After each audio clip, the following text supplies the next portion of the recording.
What's up, everybody, and welcome to another episode of Team Chat Podcast, a video game show. I'm one of your hosts, Jarrett Wilson, joined to my right by Rachel Mogan. Buongiorno. Buongiorno to you as well. How are you this fine It's cold afternoon? in this room. Cold in this room. You're the only one who's cold in this room. I am.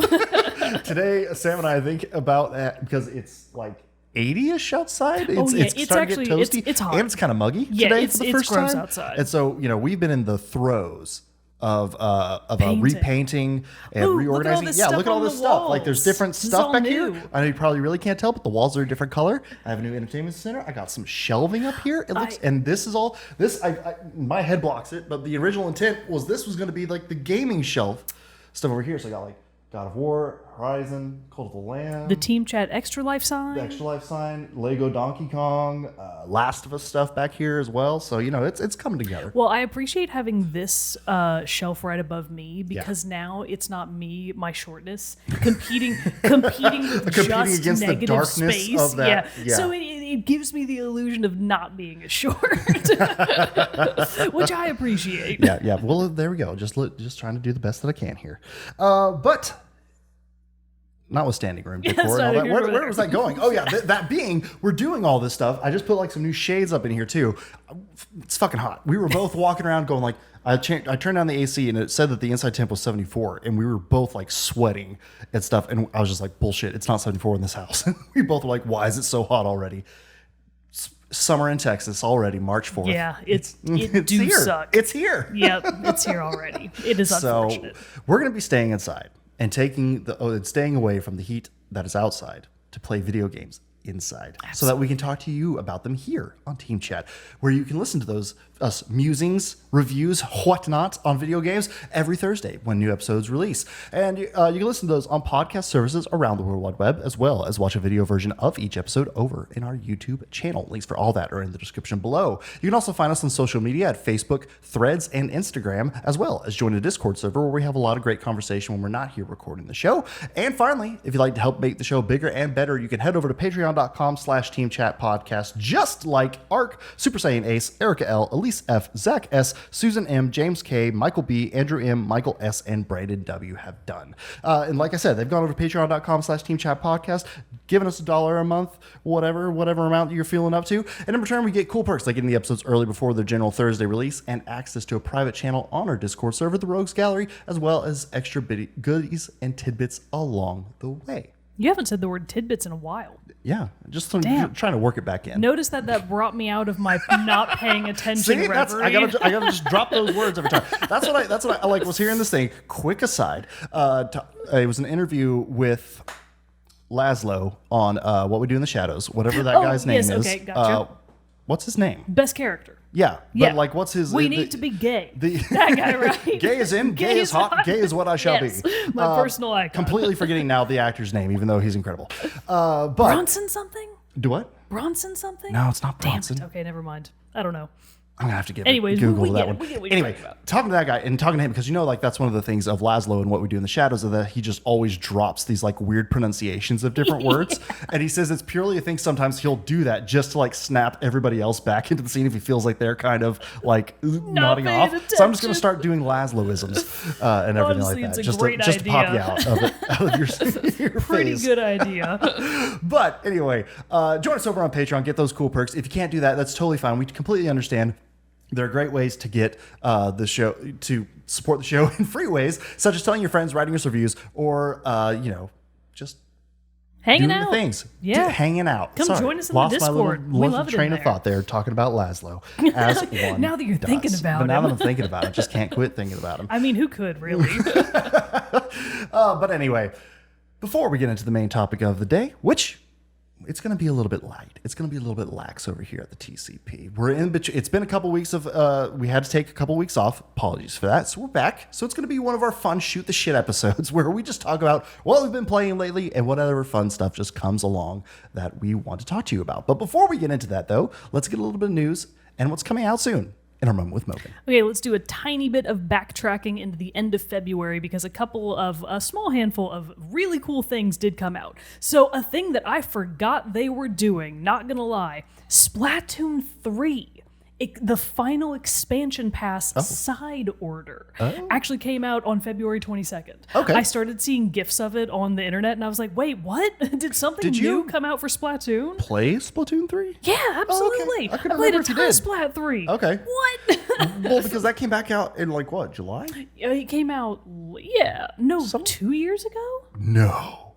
Sure. Splat 3 wasn't 2 years ago. I think it's been 2. Anyways, don't worry about it. God. We'll think about that later. The point is, the final maybe it was just last year and I just don't remember. Anyways, the final expansion pass of Splatoon 3 Side Order is now out. Brothers: A Tale of Two Sons remake is out for PS5, Xbox Series X, and S, and PC. Star Wars Dark Forces Remaster is out for all current gen consoles and PC and the Switch. Just letting everybody know. Probably don't play it on Switch, but it's on there. And then a game that I know at least a few of our listeners and patrons are elbows deep in, Final Fantasy VII Rebirth. Yeah, I didn't realize that was coming so quick. Yep, And PlayStation 5 exclusive. So right now it's only on have it. PS5, so Final Fantasy VII Rebirth is out now. Getting us into March, Euphoria, The Saga 2 came out for PS5, Xbox Series X and S, Switch, and PC on the 1st. Quilts and Cats of Calico. I don't know what that is, but I love it immediately. Actually, I wonder if that's an expansion of the game Calico, because I think I remember Fuchsia playing a cute kitty sort of life sim game called Calico, I want to say. Sounds familiar. Or maybe Calico Island or something. Not sure if they're related, but Quilts and Cats of Calico is out for PC. And then The Outlast Trials is out for PlayStation 5, Xbox Series X, PlayStation 4, Xbox One, and PC. As of today, March 7th, this episode's air date, As Dusk Falls is out for PS5 and PS4, only those two. Snufkin, Melody of Moomin Valley. Are you familiar with the Moomins? No. Dude, I don't know. Those like cow-human Sort hybrids? Of. Oh, okay. Almost. Wow. You're actually not that was super just a far shot off. in the dark. No, but the Moomins are like old. Like old. Oh, wow. So I don't know how they haven't fallen off in popularity all this time, and I'm baffled that they're getting a video game. But Snufkin, Melody of Moomin Valley is out for Switch and PC.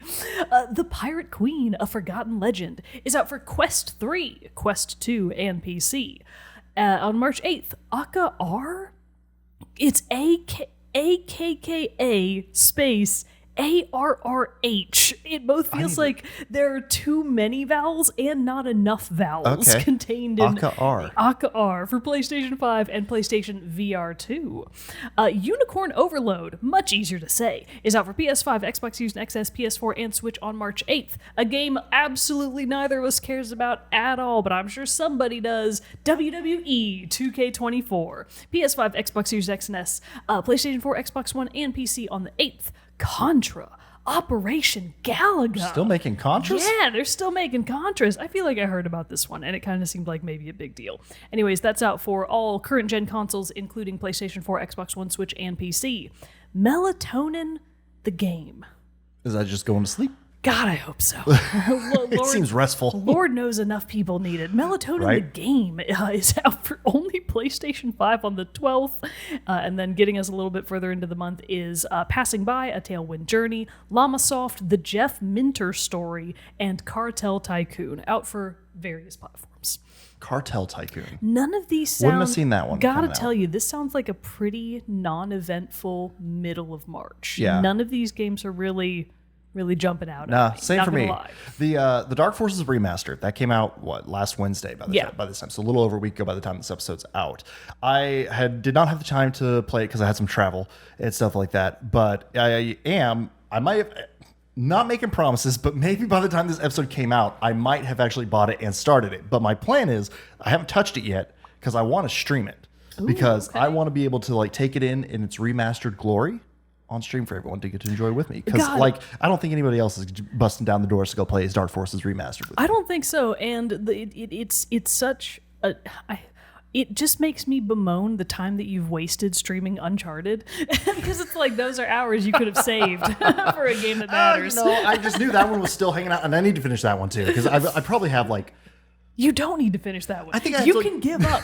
There I is have no two sunk more. cost I probably have like fallacy two here. more stream sessions to finish it up. But think of what you'll lose in your soul. Oh, I'm not going to finish it up. I'm not going to finish it up before I start Dark Forces. Let's be clear. I'll like Dark Forces is coming out first. I'll get to Uncharted eventually. It's just I've had so much time, and I went like a whole year in between streams of it. I got to finish it now at this point. I can't. I don't know. I don't think that's true. I think you can give up at any time. I don't know. People watched them, and I quote Brandon W in the chat said, "Great stream, man. Thank you." So there you go.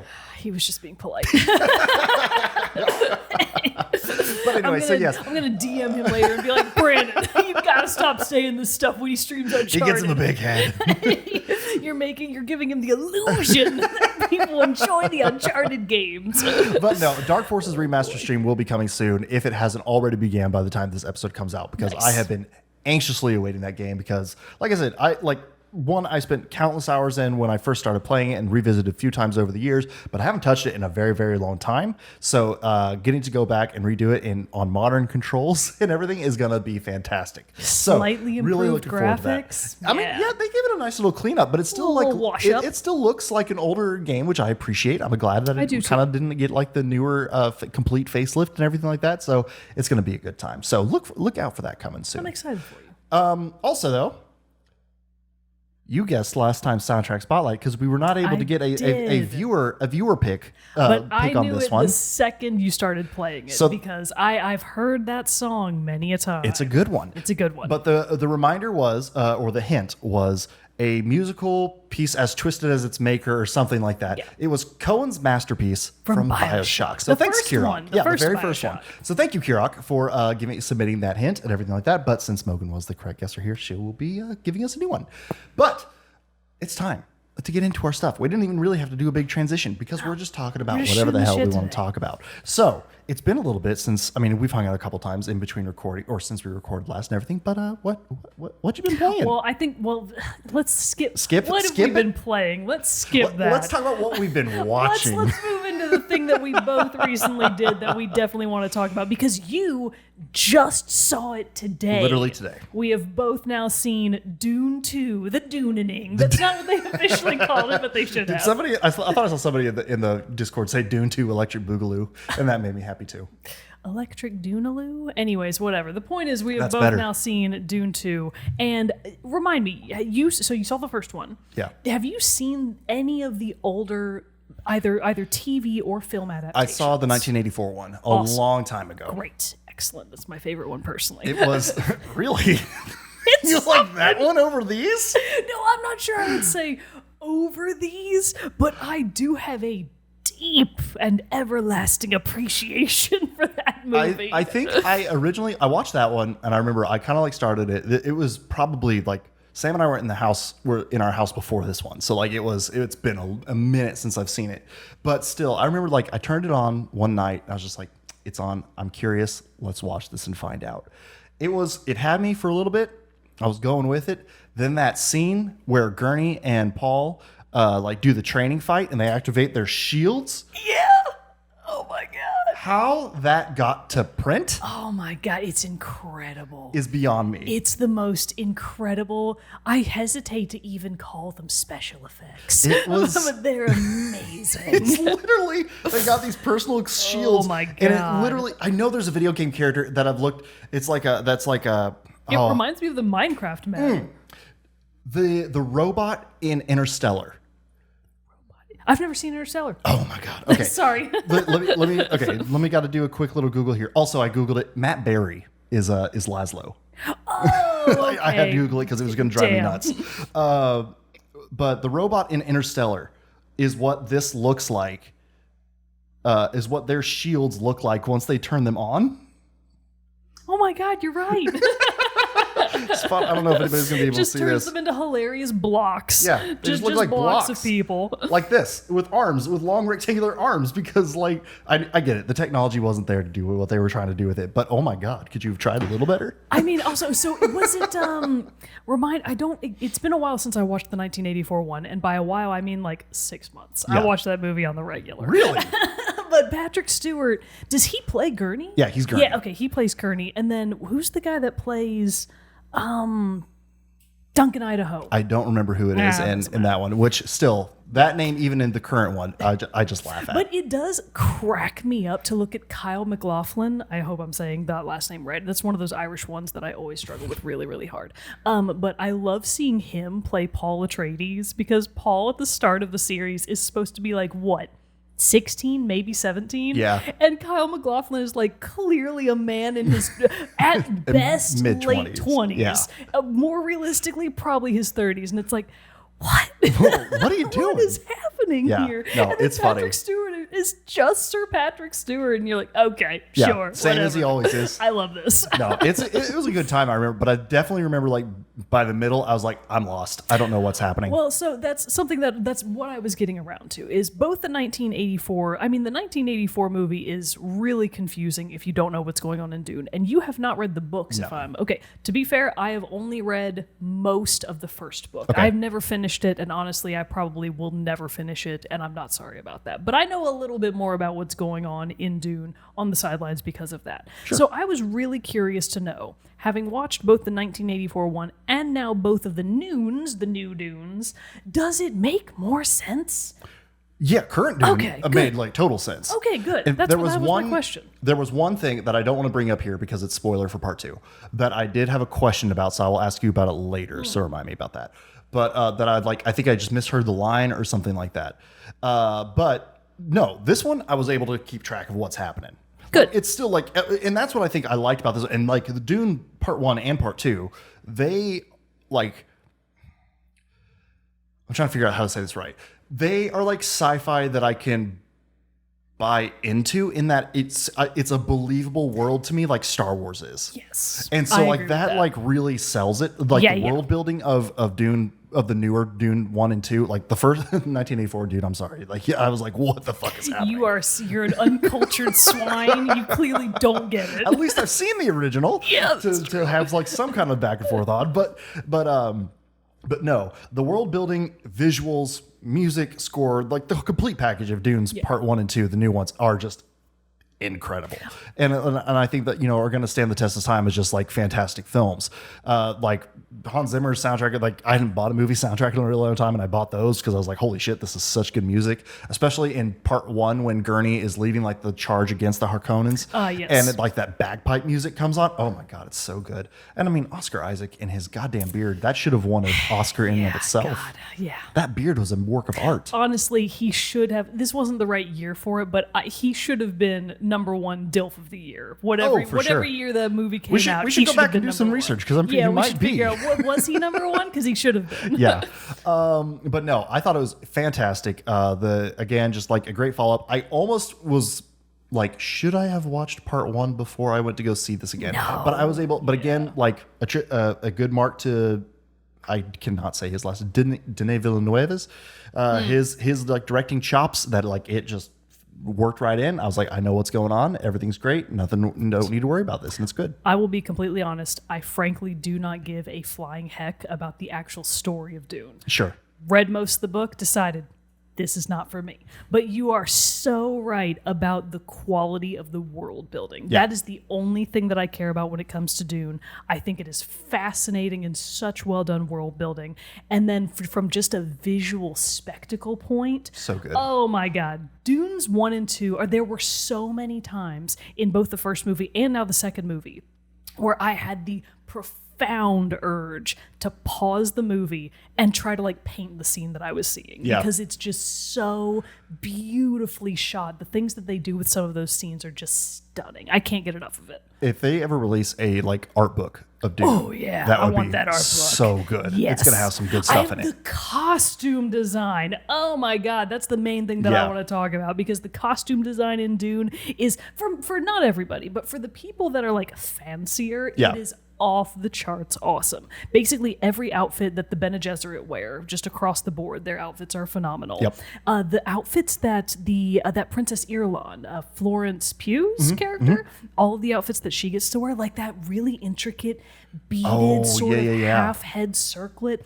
Oh my god, I was like, I want to snatch that off her head I like and the wear it one myself. that had all the like metal like Yeah! strips and stuff Oh, around her face. yeah, that the one that was she cool wears at the too. very end that almost looks like an old style like knight's helm. Yeah, it but does. it was more delicate than that. Oh, she looks got some really of the good. best outfits in the series. But I even like the Fremen armor and stuff like that Yeah. in their outfits. It looks really cool. Those are their still suits. Thank you very much. Oh, that's true. That's true. The Harkonnen.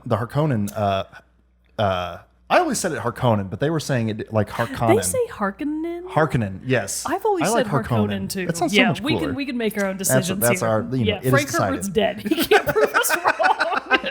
He can't come back and argue. But We yeah, so think. the Harkonnens, like they're designed too, like just how everything's so big and bulky, but just like so like Equally streamlined. Yeah. Because like all of them shave their heads. They Yeah. have they are black and white. Yeah. Their entire world is black and That white. I thought was That really scene cool in the movie. arena where like the whole arena is just full of black and white people, and it's Yeah. not the filter, it's the people and their Yeah. outfits. And it's like, oh, this is so cool. Looked so good. But yeah, so that was all really great. I loved the look of it. Even like Baron Harkonnen, like just like he's like this hulking figure who just like can't like even he just floats everywhere, but all of his mud bats. But like that looks so much cooler than 84 Duke Harkonnen. So here's the thing. I do agree that the current one looks cooler, but I think the 1984 Baron was better at inspiring disgust. Oh, really? And he's supposed to. Oh, that's right. Because doesn't he have like Yeah. open wounds on his he's body got, that like these disgusting dripping open Yeah. sores. He's truly disgusting. And what I remember from the book, he's supposed to be like Yeah. he's supposed to be repulsive in every way, shape, and form. And that's obviously a reflection of the horrible evil within him. So I loved that addition of like the open sores on his Yeah. face is just another way of making him repulsive. The current one is almost a little too put together to me. It's like I could believe that this man is just a regular CEO of a company. I'm not sure I buy this. Nice. But I mean, they both have value in their different ways. I just personally think the older one did a little bit better of a job at inspiring horrible disgust. Which Frey Rotha would you take? Sting or Austin Butler? Sting is hard to say. So I'm torn because Fade Rotha in the books and in the movies, I think pretty much across the board, he is supposed to be beautiful. Like the books continuously describe him as like just a perfect specimen of a man. He's supposed to be gorgeous. And I feel like Austin Butler has one of those faces where like he's almost like disgustingly pretty and you're like, Yeah. ugh, God, get this guy out of here. He's too beautiful. Okay. I don't want to look at his face anymore. I got a quick Austin Butler aside. You Okay. can get your opinion on this too. Okay, I'm ready. We were watching, I think, Hot Ones, that show on YouTube where the people eat those hot wings yes, and stuff like yes. that. And it was his episode and everything, and we were watching it. And like Sam was, that's one of the big reasons we went to go see the Elvis movie that he was in with the Because Bob of Austin Luhrmann. Butler. Because Yeah. he's too beautiful. Yeah, and like Sam's always like, he's got pretty lips. He's got He beautiful does. lips. He's got those beautiful lips. He's got great lips. But then we finished that episode, and I said, and just like while we're watching, I was kind of struck with this something, and I was kind of like, huh. After it was over, I said, now I hope this doesn't change your feelings on Austin Butler, but does he not kind of look like Podcast Zach to you? Oh my God, you're Like kind of I kind of want to like hit up Zach and be like, hey man, is Austin Butler your cousin? Wait, like if he shaved his head, like I'm trying to imagine him as Fade Roth, and it's like, oh no. It works, right? They look very totally similar work. to each other. That just means that he could do an incredible Fade Rotha cosplay. We got to hit him up. Tell him, We man, gotta look, get this back is in what we got touch to with do. him. Wow, you're totally right. They have Anyway. a very similar face shape. Yeah. Wow. And even like flowing hair. Zach Yeah. always had wonderful Well, flowing not hair. Fade Rotha, but Yeah, Austin Butler yeah. does. Austin Butler and Zach. Fade Rotha has no hair at all. Also, I had to clarify Podcast Zach because Sam has a brother named Zach. So I had to be like- We know a lot of Zachs. We got a lot of Zachs in the Discord. Yep. There's Zachs everywhere. That's true. But anyways, to answer your question about Austin Butler as Fade Rotha, I thought he did a very good job. There's part of me that's like, bring back Sting. Sting? Sting 2024 Dune. like obviously Sting to us, like the first time I saw 1984 Dune, I was kind of like, this, like, sure, it's Sting, but like, I'm sure that was a bigger thing back in 1984. I liked Austin Butler's better just because he seemed more vicious than Sting's. He also did a much more interesting voice. Yeah. I will say that the voice he gave Fade Rotha was really interesting. So I liked it because it was like appreciated it almost seemed like kind of a deviation of Stellan Skarsgård's Duke Harkonnen. It's Yes. kind of like seemed like a kind of a branch off of that, which I kind of liked. So that. I thought Isn't it that like just his? Oh wait, no, not Stellan Skarsgård. I was thinking for a minute. I got my Skarsgårds confused, and I was like, oh yeah, that was his son. And I'm Yeah. like, no, wait, Austin Butler's Nephew. not related. no, he does kind of look like Bill Skarsgård. Yeah, he though. does. Yes. So it's all together. It's not that far fetched. No, Let's not be really real. at all. But no, I thought it was fantastic. Loved it. And I definitely wanted to see it because, yeah, we talked about it in the Discord. I had missed the first one stupidly and didn't see it in theaters. And so I watched that one at home. I was like, oh my God, I should have seen this one in the theater. And then I saw like this part 2, I did not want to miss. So a couple of things, and these aren't really spoilers because I'm not going to mention anything specific, but I will say Dune 2 made a really weird. How do I say this without being spoilery? Maybe I can't, so I might just have to gloss over it. The timeline of Dune 2 and when things happen in relation to the events of Part 1, I had a really hard time getting a grip on. I took like it to I be... couldn't tell if it seems like the events of Dune 2 happen over the course of a few months. Yes. Because Lady Jessica remains pregnant that entire time. Yes. Which doesn't Forgot she was pregnant when the movie started. which doesn't the last time. entirely track with the books. And the way that Dune 2 ends, it doesn't end in time with the first book. Oh. So now I'm like, oh, wait, what's happening here? Like, it gets really close. Like, Okay. it's really close, but it, like, cuts off at kind of a weird point of when Interesting. the book would have ended.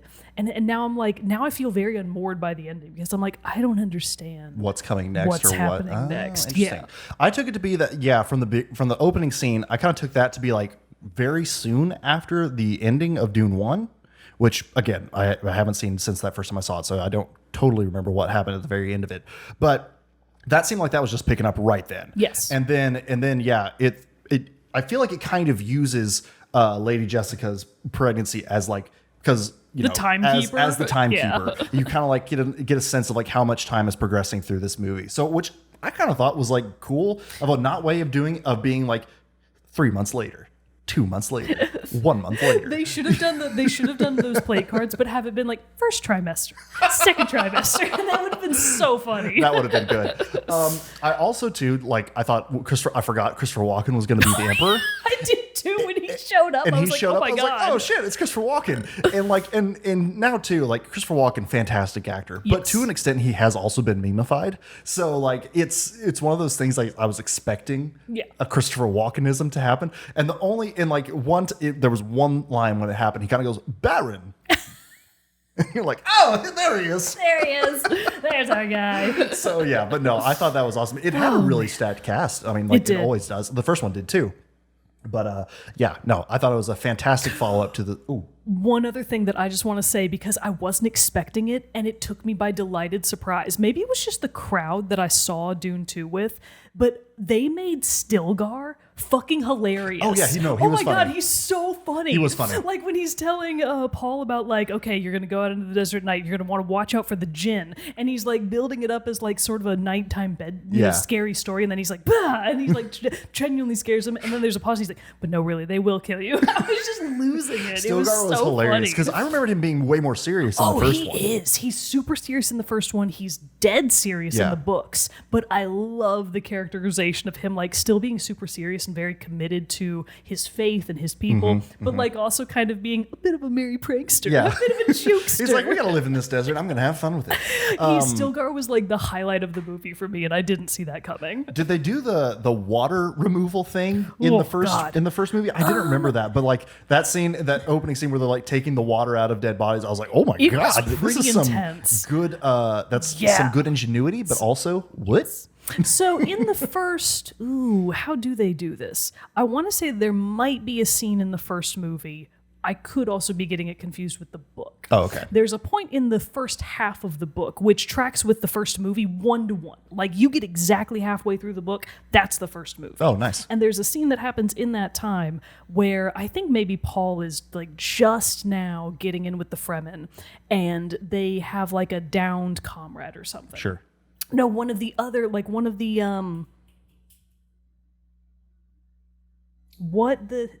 Atreides soldiers. Okay. One of the Atreides soldiers dies, and the Fremen take that person's body to recycle their water. And in that scene, it's very much a case of they wrap the body up to take it away later. So it was not like they jab these things into the Harkonnens and suck all the water out of them like with little, like, what are those things? Bellows. Yeah. It wasn't like that at all. But I like that they sort of made that distinction in the movie of, no, we don't give a fuck about these dead bodies. We're not going to treat them with respect. We're just going to use our little super soakers and suck the water right out of them. It was effective. But then there was a scene later where they finished taking Jamis's body back to the Sietch, like their little outholding, and Jamis is a Fremen, so they're like, no, we're going to actually respect his water, the water that comes from the human body, and they processed him in a very respectful way. Right. I loved that visual distinction of, we don't give a fuck about these guys, we only care about our own people. We just want this water. We want your water either way, but their water's no good, our guy's water is good. Yep. It was some good stuff. It was a lot of good stuff. And I thought, like, man, what a great, like, great movie to kick off the summer blockbuster. I'm sorry, one more tiny little detail that I just fucking loved. I couldn't get enough of it. The effect that they used for the Harkonnen fireworks. Oh, how they were like ink blots instead of fireworks. Oh, that was so cool. It was so good. I was like, yes. It was really good. Whoever in special effects chose that effect for the fireworks, hell yes, you are knocking it out of the park. Yeah, that was a really cool look. I thought it was awesome. But yeah, so it was a really great movie. A lot of good stuff. Looking forward to obviously part 3, or Dune Messiah, I guess is technically the title of the next one. But is it Dune Messiah and then Children of Dune? When does Children of Dune happen? I want to say it might only be Dune Messiah. Are they just skipping straight to Dune Messiah? I think he's finishing it up with Messiah. Oh my god! I could be completely wrong. Well, anyways, I'm never going to finish the Dune books, so from this point forward, I'm not going to have any fucking idea what happens. There's no point in trying to like catch up on those now, but it is what it is. A little detour into the world of Dune. Because we had both just seen it, we just wanted to talk about it, so we'll get back to the video game content. We can do that. Now. We can do that. But yes. What have you been playing? So I have actually been playing, I've detoured a little bit from Tekken 8 because, actually first, let's catch up a little bit on Tekken 8 because I am in Warrior rank, which is the lowest rank of Yellow. I am now too. And you just got to Yellow Just Warrior got there. too. Yeah. And I was like past you when I got advanced up and then lost my next rounds, and we are exactly on the same number. Yep. So I have been playing a little bit more of ranked at that Warrior level, and I'm not going to commit to this because I'm not sure if it's true, but part of me kind of feels like I may have met my skill cap. Oh, yeah? Like I'm either going to have to put a lot more effort into it, or I'm going to have to say, I'm good where this I'm is at. good enough. Let's just like have fun. I am at the point, like I've had a few days in a row of going into ranked and playing anywhere between 3 to like 8 matches, which, if you're rematching and you go like the full 3 matches, those can take a while. Even though it's a fast-paced game, it can take a while. So like 3 to 8 matches, give or take, per day, and I basically wind up exactly back where I started. Yeah. Because I'll go on a losing streak, and then I have a few wins that put me right back where I started, and I'm like, this might be my natural limit. I'm curious to see if I also have hit that point, because I didn't realize that once you got to a certain level, it would start lowering down. And that, to me, I was kind of like, I like this like constantly going up and never going down. But the going down part kind of bums me out a little bit. So I might be there too, because I still lose more than I win. Oh yeah, and so, my what's it called? Win to lose ratio is terrible.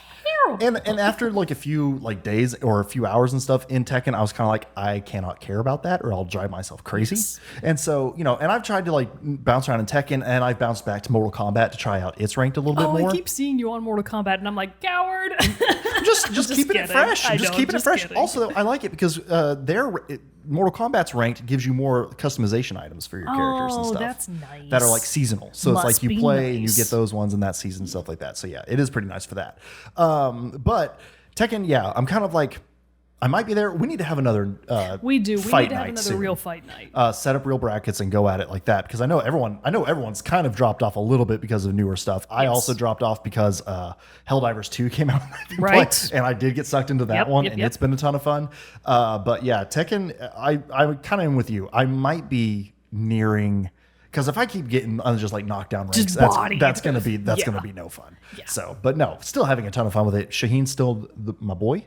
Yeah, Lily's And- still my girl. Yeah, and just having a good time with it though. I have to say though, because I've really only played ranked with Lily and a teeny tiny bit of Nina and June. I'm trying to get better at Nina, but she's very fun. But like I'm definitely not as good as I am with Lily. So it's like, God, ranked is such a slog right now because I suck with Nina. It's just so hard to find the time to commit that many moves to memory for multiple characters. Oh, yeah. Every time I play a bunch with Lily and then go try to be Nina, I'm like, I have forgotten everything. I don't remember any of these combos. How do people do this? Yeah, I don't understand. Whenever I jump off of Shaheen, I'll play like Azucena or something, and then I just try to do Shaheen moves, and I'm like, this doesn't work. This isn't gonna work. Nope. Surprisingly, I'm able to differentiate in between Tekken and Mortal Kombat. Good. Easier than I thought I was. But same thing, I'm only sticking with one character. I'm playing Baraka still, and he's my main, and I'm just sticking with that because I know I don't have the time to learn multiple characters. Are you kidding? No, absolutely not. And we also recently saw the addition of, I'm not sure exactly when it went live. As of us recording, I think it's only been a few days since the Tekken store officially went live. I have to say, I did go in there and kind of poke around a bit in the store just to see what they had.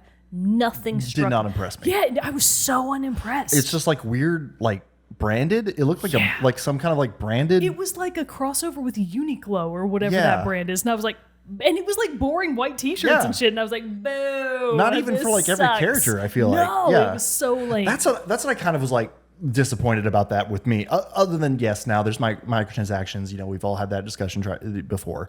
But I mean, if the microtransactions are going to be so uninspiring that you never why put use them them, in? who cares, because that's right? my thing. I was like, why did you not launch this with at least a new outfit for every character? Yeah, I was amazed that there were only, 4-ish outfits for June, Jin, and I don't even remember the others because they were so forgettable. Who were they? I don't remember either. I don't fucking But yeah, remember. why would you not have at least a new outfit or something for each character? Like I even went to the character select thing where you can like filter by character. I was like, okay, well maybe it's just not on this home view. I'll go see what's available for Lily.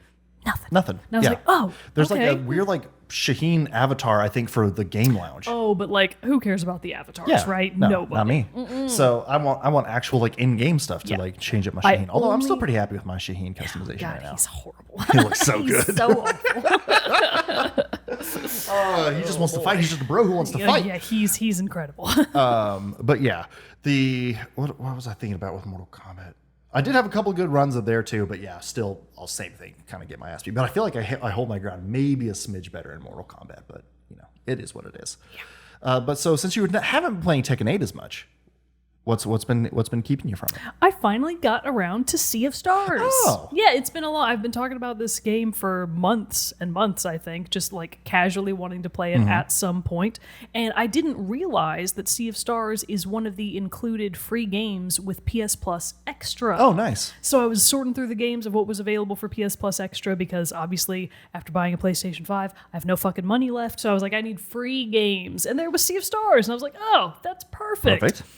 So I started playing it, and honestly, the first few hours of gameplay, I was like, I'm not sure about this. I'm sort of not very intrigued. Well, because it looks very pretty. Didn't in the Discord you say that like you've played 12-ish? Now I'm up to 10 to 12 hours. Okay. Yes. Now I've put a lot more time into Okay. it. But when I first started, I was really not super sold on it. And to be perfectly honest, I'm still not sure I'm completely sold on the game. That was my question, because didn't you say something like, I'm 10 to 12 hours in and I'm still not really sure what's going on? I'm like, that's a lot of hours to be in and not know. So I do know what's going on in the game. So the situation is Sea of Stars is a new take on the traditional JRPG. So it's turn-based combat with a little bit of a modern twist, and it follows, the story beats are very similar to what you might expect from a traditional JRPG.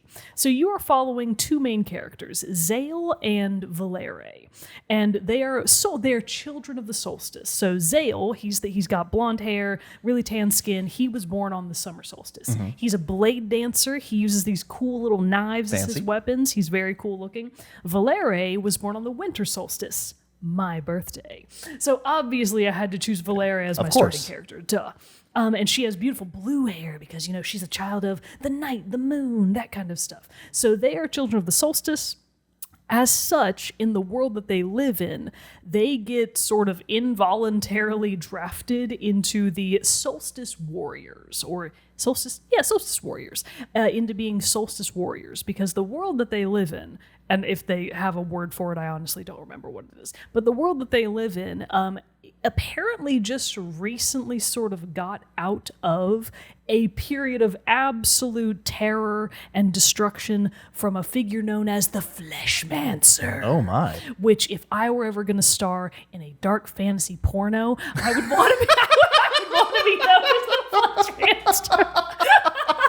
Every time they say his name, I'm like, yes, the Fleshmancer. Fantastic. It's the number one thought I have at all times when they talk about that character. I'm like, God, it's such a porno name. It really is. It really is. But anyways, so there was a figure known as the Fleshmancer that sort of conjured up or somehow created these things called dwellers. And dwellers are basically just super malicious spirits / beings that can only be defeated during a solar eclipse? During an eclipse. I don't know which direction. They can only be defeated during an eclipse when their basically shield of magic is weak enough that the solstice warriors can go in and kill them. So there's all of this stuff about the moon and stars and eclipses and the solstice and blah, blah, blah. All you need to know is sun equals fire magic. Moon equals water magic, more or less. And that's sort of how things are divided up.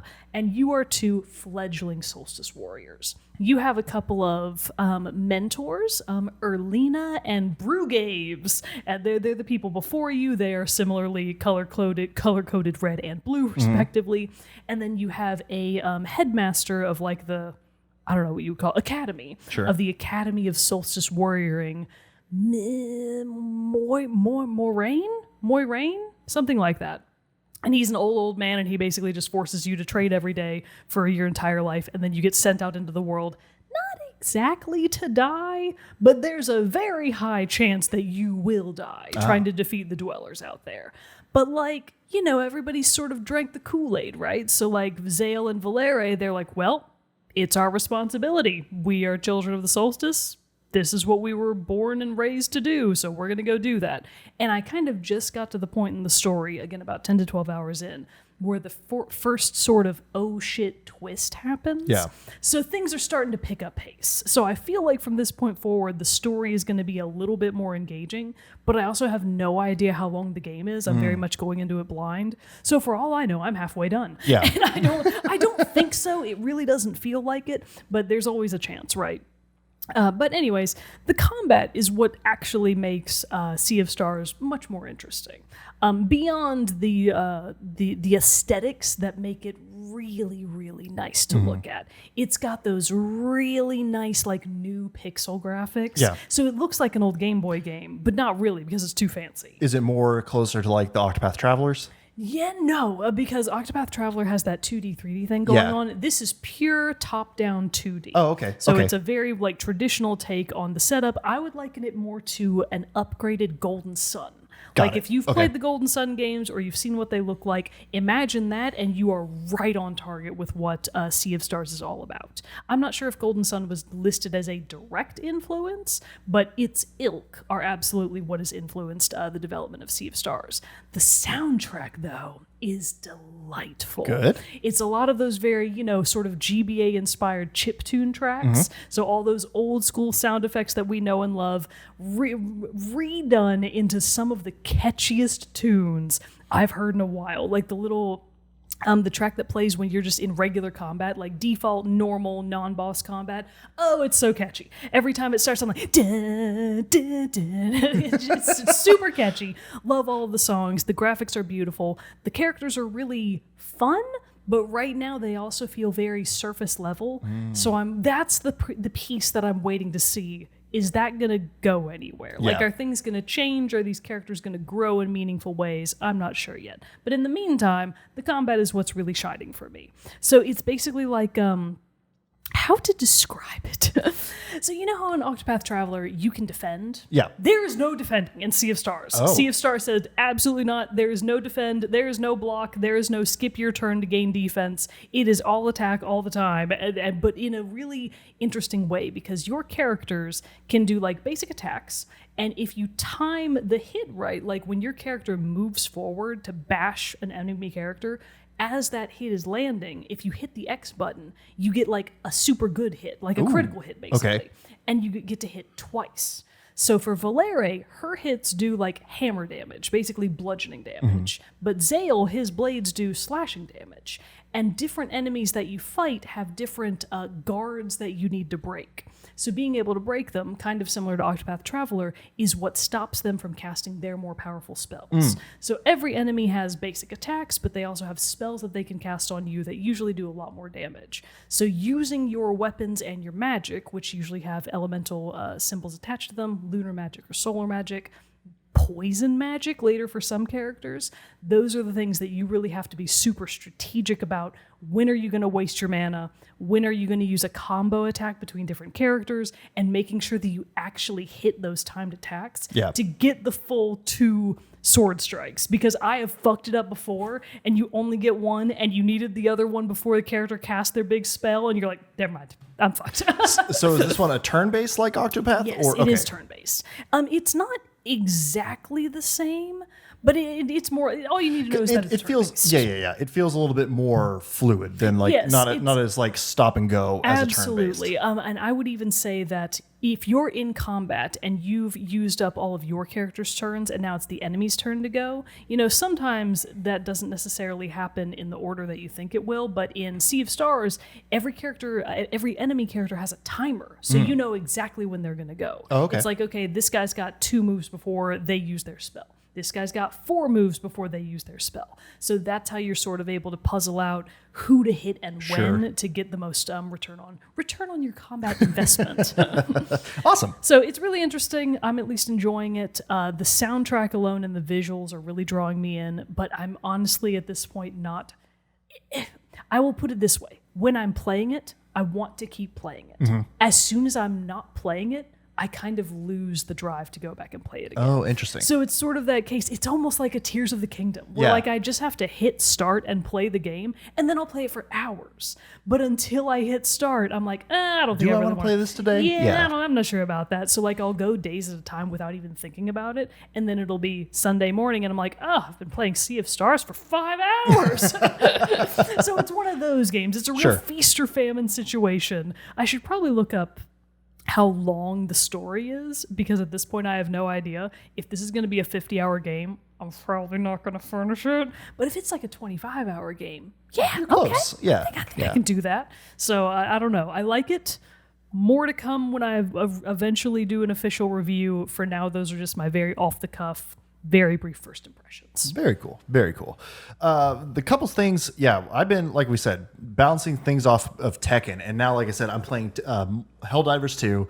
So it's got like my current rotation is Helldivers, Tekken, and Mortal Kombat, which has been like... What a spread. I know, it really is a spread. And it's kind of stressful. And I'm kind of like, I need to get like balanced in, like I need to throw a story-based game in there somewhere to like kind of give me some direction, because right now it is like, which one of these? It's nice because things have been a little hectic and crazy right now, so I don't I feel like it's a good time to let me like really just be like, okay, I have an hour, let me play some stuff, let me jump back in here and mess around and everything. But Helldivers 2 has been fantastic, and yes, a full review will be coming later on. I'm not quite ready to do that yet, but I've also been playing, and I'll talk about a little bit of that one too, but another game that I've been playing with Sam is actually that Play Up that you talked about in a moment with Mogan a few episodes back. Yeah.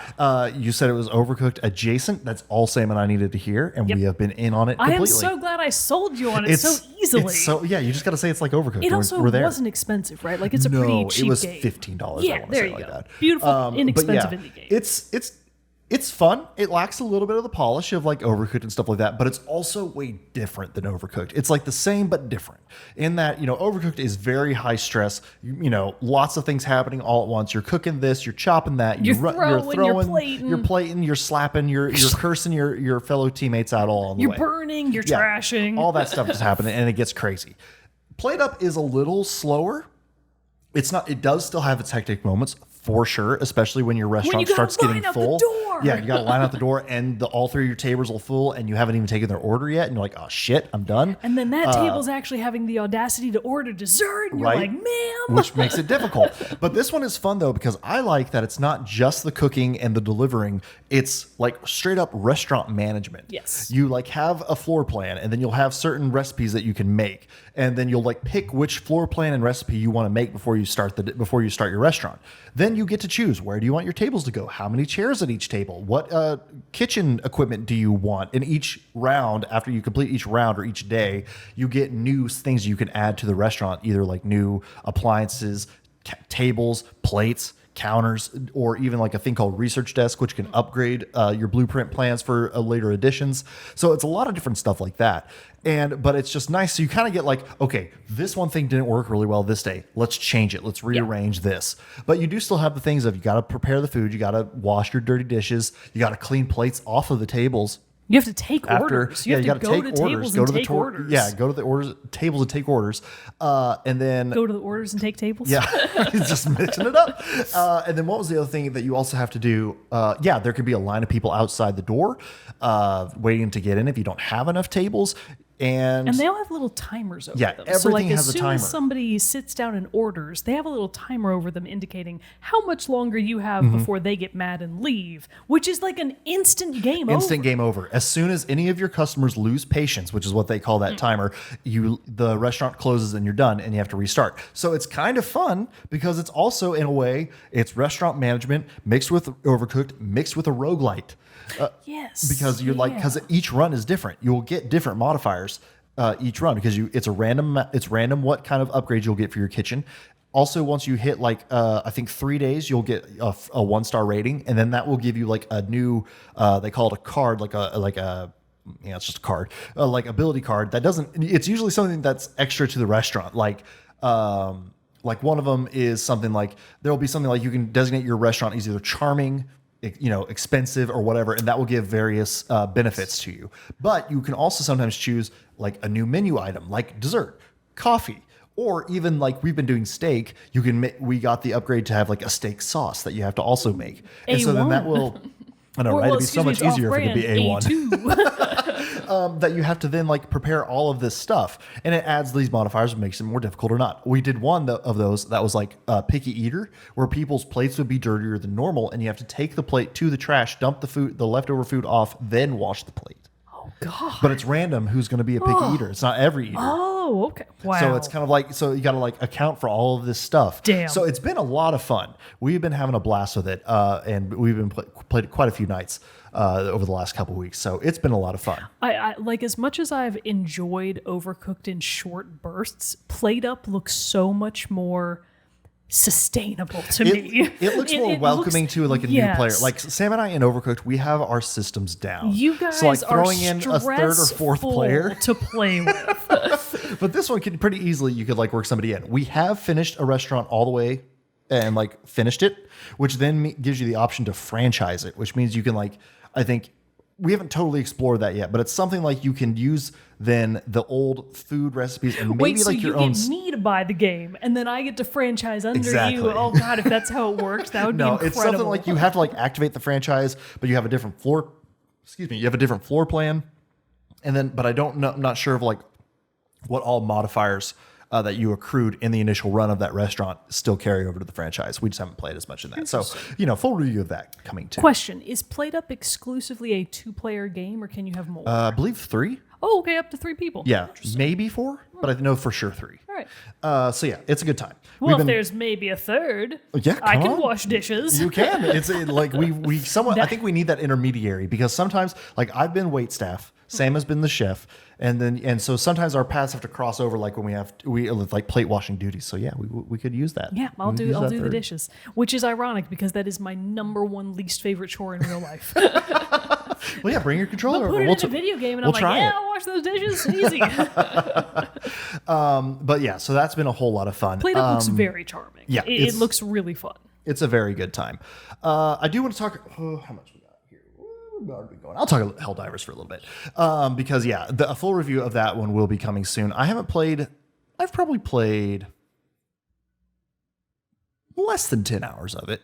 I think maybe like eight-ish. It sounded like you and Michael had been playing all the we actually time. only played like the one time, and then now that the servers have become like more stable, because yeah, we bought it like launch weekend, and you could not and get it was in. not good. Because no, it was good. It's good for the game because like everybody wants to play it, but yeah, for those of us wanting to play it and not getting in, it was a struggle. Yeah. But no, Helldivers is exactly what I'd been thinking it was going to be when I talked about it before, of just like kind of like, I've played 12 hours of Helldivers. I take it back. Goodness. And so it is. It really is Starship Troopers in video game form. So here's another unfortunate thing about me. I've never seen Starship Troopers. What you need to know is that it's basically like you're fighting big bugs. I did know that. Okay. I've seen stills of it. I've just never seen it. I Great know that it's movie. like a you should cult check it classic, out. You should. But It's I've never so seen good. it. I want to watch it again soon because this is really like lighting the fire for it. But it's very good. But it also is like a satire, or like pokes. Is supposed to be directed at like,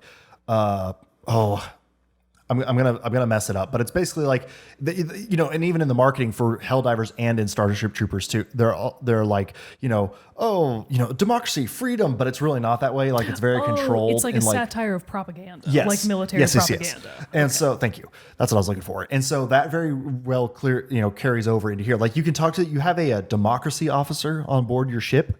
In Helldivers 2, and I talked to him the other day, and the voice line he said is, you get more than one vote for in democracy on Super Earth.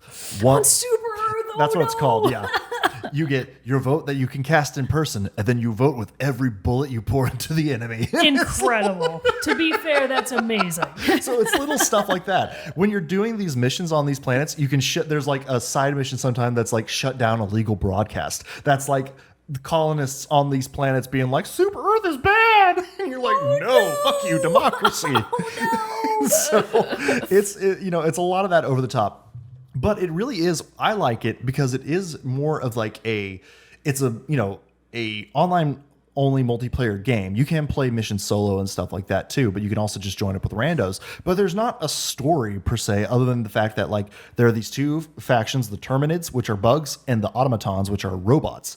And they're on either sides of the galaxy from you, and you're trying to keep them from encroaching on Super Earth space. So you're right in the middle. God. And so you can choose to fight on either Automaton or Terminid planets, and you're trying to liberate the planets from their control so that you can push them back farther and gain more Super Earth territory. Gotcha. But in certain cases, as what happened, there will be these orders that go out that like if you work towards accomplishing X goal, you'll be rewarded with this many medals, which is kind of like what you use to then get customization items, unlock new gear and stuff like that. And they call them like major orders kind of thing. And there was just one for the Automatons, which was defend this planet Malevelon Creek.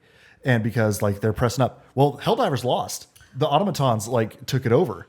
Jesus. And everything like that. So it's kind of like, oh shit, we can lose. Oh God. And so it's kind of like interesting thing. So it's like, it like creates this really cool like community and like unity of like, because you're all fighting for this certain goal, which I just really like that's like how it's framed, rather than like, here's this story, you're going to go to this mission, this planet, fight there, then you're going to go to this one and fight here. It's, but as you do more missions across these planets, your difficulty rating can scale up. And as the difficulty rating scales up, you'll get new, because you can also collect these materials. There's common materials, raw materials, and then like ultra materials. And you can collect those, which will then unlock new upgrades for your ship, which your ship, then those upgrades will then apply to the in-battle upgrades you get on the ground.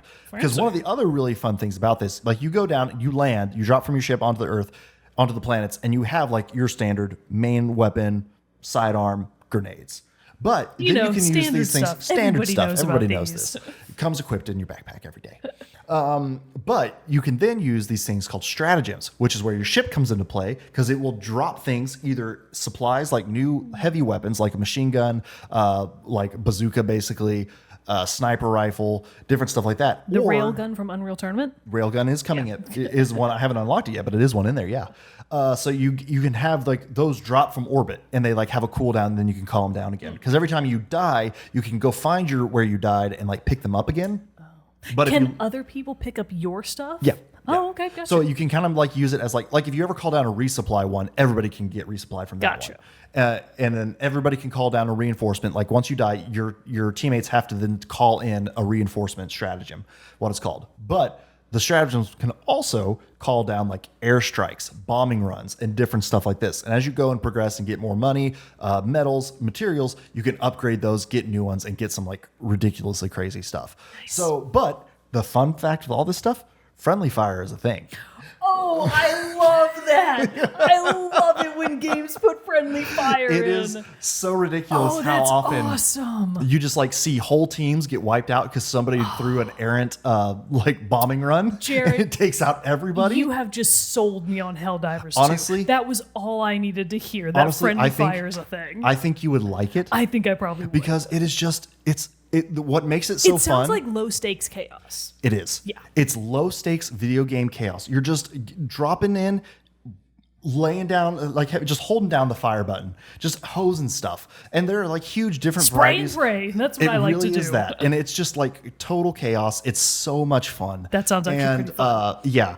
And like, Mostly especially in my mind, I'm already thinking of how will I get Bro Mogan to play it so that I can just shoot him in the head every time he's in front of me. it can happen. I mean, it's like there's one of these power ups you can get that's called like a guard dog, and it basically is a flying little drone that will shoot a laser beam out like at the bugs and everything. But it's auto fire, so it just goes. So many times I've been just like standing next to somebody's, and it like turns to hit somebody else and just like takes me out. Oh, that's Or hysterical. it takes them out too. Like it can Oh hurt my them God, that's themselves. so funny. You can blow yourself up if you don't throw your grenade fast enough. Yes. It's like all the things. It's ridiculous. awesome. And there are also like tons of like enemy varieties, come from like small scrub enemies to like big armored tank bugs. There's one called a bile titan that's like massive and like it walks over you and everything. The automatons I haven't done as much because they're so much harder than the bugs. Oh, are they? Oh, they're ridiculous. Oh, okay. They like they're way more armored, even they're like low guys are, and it's just it can get ridiculous. Gotcha. So, but what's cool though too is there apparently is it's come to light that there is like a game master who like oversees like, all right, the automatons are going to push over here now. Like from the planet side, like the Galactic War, like there's somebody at the Helldivers dev team who's like game master of it all. That's really fun. It's I love that. It's just like, yeah, it doesn't try to be anything else than what it says it's going to be, which is that you're here to just fuck shit up, make big booms, and blow up bugs and robots. And your friends. And your friends. Yes. And that's exactly what it does. And That so actually it's sounds just really it's just fun. a blast.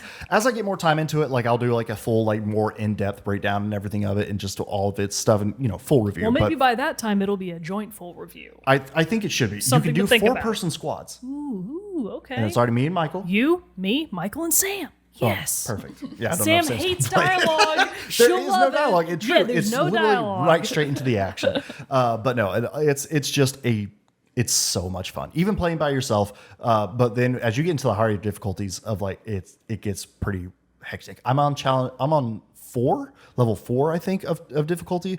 I think I have access up to level like 6, I think, and 9 is the highest. But I tried a level 5 one and it was Not difficult. So I needed to upgrade my stuff a little bit more before I went into it. But it's a hell of a good time. Get it? Hell of a good time. Just dive right in. That's what we're gonna do. It's good. It's good. It's good. But I don't know. Any more shoot we gotta shit? Shit we gotta shoot? There we go. Okay. It's time not. to go. No, I think not. that's it. My words are getting mixed up now. So done here, I think that's everybody. a good place to call it. good place to So, stop. But thanks for hanging out with us today as we just get you caught back up on what we've been playing lately. Look out soon. I know we are due for another stream night coming up soon. Yes. And then also we will try to get another team chat fight Tekken. night going here pretty soon. So anyway, Hope you enjoyed this episode, everybody. Until next time, I am one of your hosts, Jarrett Wilson, joined to my right by Rachel Mogan. Adios. And we will see you all next time. Bye.